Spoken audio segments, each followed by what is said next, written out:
everybody, welcome back. I am Kate Rebel, this is Kate Rebel's Realm, and we are doing the cinematics for the Starpiercers today. But I'm going to say this right off the bat so you don't leave. Stay tuned. There's only 2 cinematics that we haven't seen yet. So after that, I'm going to be sharing some extra lore for other Starpiercers in the faction. Yeah, other Starpiercers in the faction. That was a great sentence. That was redundant. Good job. But I was thinking, yikes, I don't have much for this specific video, but there is more Starpiercers lore that we can delve into with their skins. So, thought I'd do a little bit of that, and a little bit of this, mix it all together, and slam it into their playlist. So, that's what I'm doing today. And I don't really know what else is happening, but yeah, I did my nails today. I put little white pumpkins on them.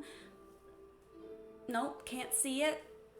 Nope, can't see it. It's fine, but they're cute. And I'm very happy about it because I am slowly getting into the fall season.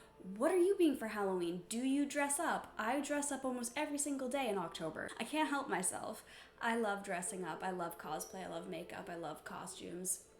I have an entire trunk full of costumes as well as other bins in closets of costumes and Halloween stuff. So I am that person. But anyway, enough about that. Let me know what you're going to be for Halloween in the comments down below, and let's get into the Starpiercers cinematics. Okay, so Livian, where are you? We've seen hers already, so we're not doing Livian's. And we've seen Hex's already, so we're not doing Hex's. We have Calypso. This one's very nostalgic for me because she was one of my first legendary heroes, and it is very similar to Mari's, so I think it does tie into the lore pretty nicely. But let's watch it again and see.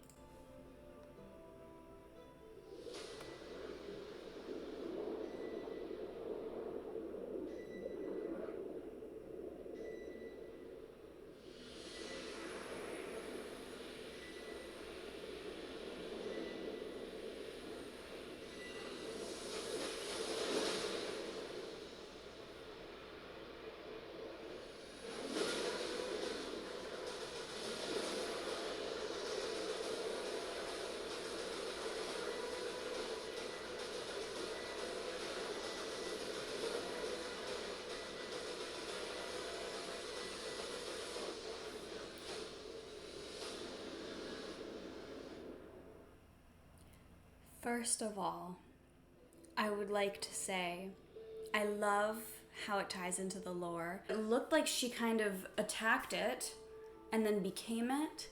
And remember how in the story they talk about how she went obviously to, I think it was the south. I think Mari went north regards to helping and healing people and the right route, the good route, the holy route. Calypso went I think the south, and it was money, greed, fame. It's like very, very materialistic, very narcissistic. She went that path and just let it consume her, and then she became unrecognizable to everybody. And I feel like that maybe she kind of like, I don't know, it feels like she became that creature, or at least that creature's within her in some way. I'm not a big Calypso fan. What do people say? Yeah, maybe I have her built wrong, but I don't think she's very good. But that's me. And also I don't like her as much because she's mean, and I love Mari, and no one's gonna talk down about my girl Mari. Anyway, now we have Iovar's cinematic, and he's kind of a freak. His story was freakish and awful and made me scared. And his girlfriend's coming to the game soon, which is pretty cool. I don't know if it's going to give him any sort of booster bonus, but she looks exactly like him. And he has a video, and I don't know what it is. I probably will remember once I see it, but I can't picture it right now, and I don't know. Let's see.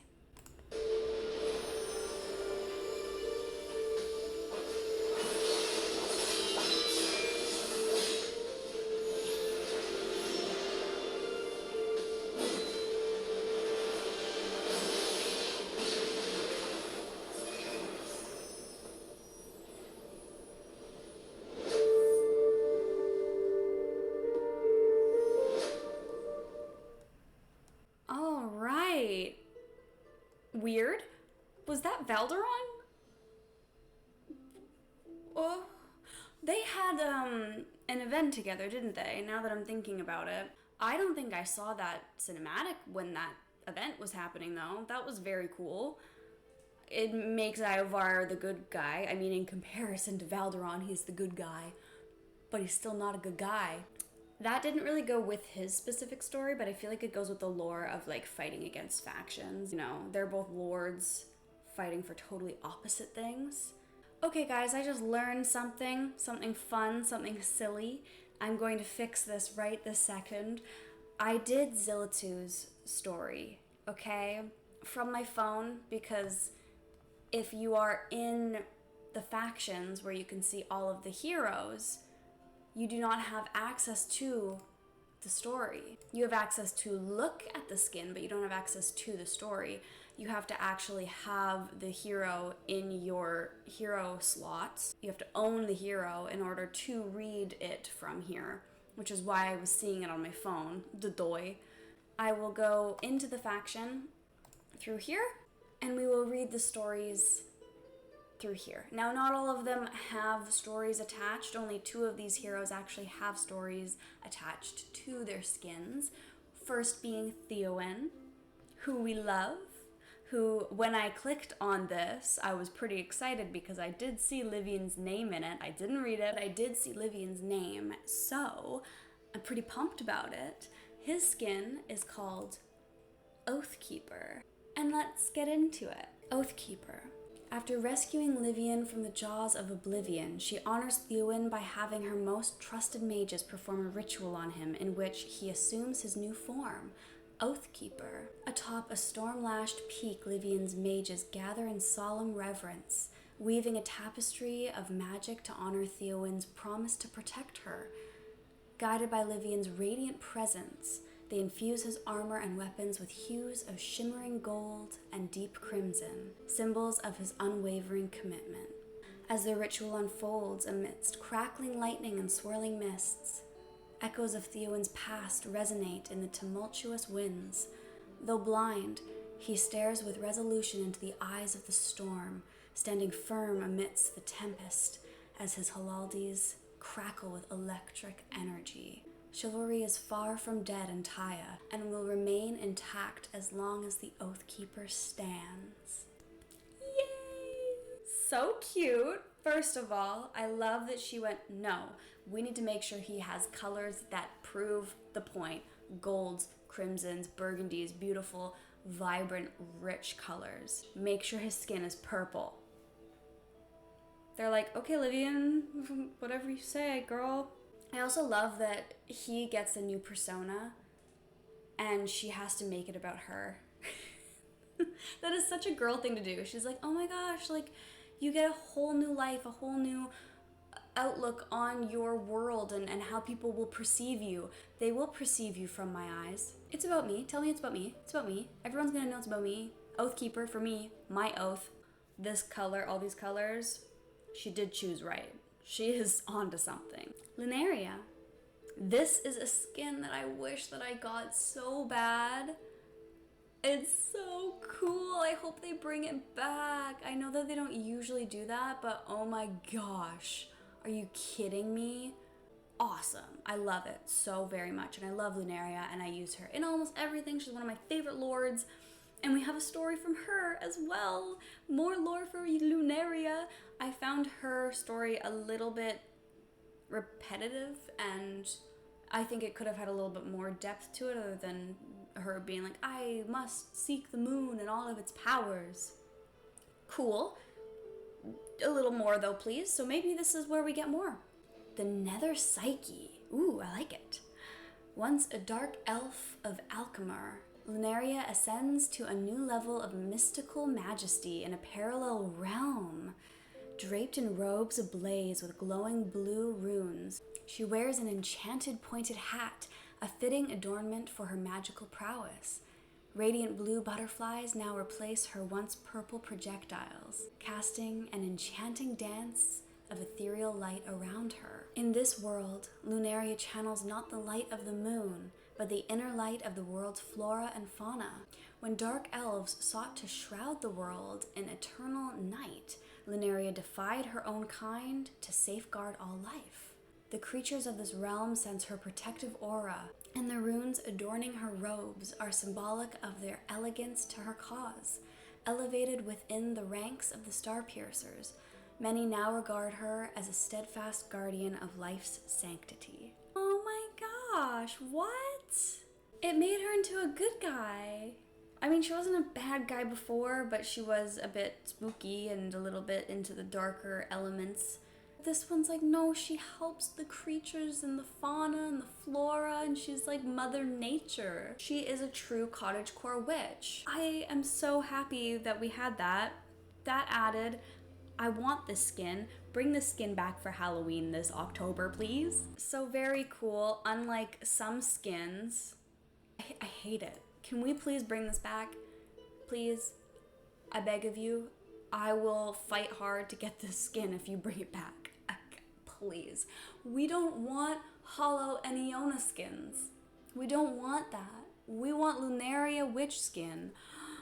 Have you guys seen that? Hold on. I'm just gonna add a little bit more to this video because I am so sad. Now, I don't have Iona, which sucks so bad because she's one of my favorite stories, but I have Hollow now, and nobody wanted this. Nobody asked for this. Why in the world? The whole thing about Hollow is that she's a doll, she's a puppet, she just made up a body to use, and that you're not allowed to look into her eyes because it would be too much. It would be too hard to look at, like looking at the sun. And then we make her a little barmaiden? Why does she have glowing red? There's a story, and I really want to read it, but I also don't. So I think I'm going to make another video, and I'm going to read that, I guess. Yeah, it's awful, it's terrible. I hate it.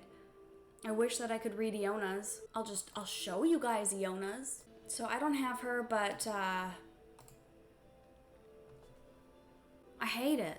They're hot, yeah, thank you, they are hot, but they were hot before, and this doesn't make any sense to their lore, or their story, or them as characters at all. And why both of them? Why two of the best stories? Like, I understand if you do this with characters that maybe they don't have a lot of depth, maybe they're not very liked, maybe they don't have something special about them, so they make up new lore or a new vibe for people to like about the characters, about the heroes, and then they go, here, two heroes that you don't really think about too much, you can get skins for them, we're gonna make like a little event based around them, super cool, super fun.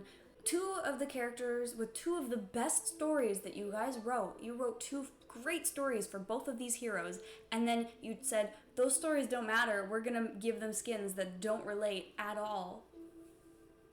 Well, any hoodly doodly, I hope you guys enjoyed this. What rhymes with oodly? That would make sense. Oodly doesn't make sense. I hope you enjoyed the cinematics and some extra lore for the Starpiercers. That was very cool for me. I love Lunaria and Theowin, and a lot of the lore behind those guys and those stories just really gave them a little bit more, and I hope you guys liked it. And leave a comment down below again about your Halloween costumes and plans, and anything else you want to see from me. Any advice, whatever it might be. Like, subscribe, leave me a comment down below, and thank you so much. I'm Kate Rebel. This is Kate Rebel's Realm, and I will see you guys next time. Mwah! After rescuing Livian from the jaws of oblivion, she honors Theowin by having her most trusted mages come in.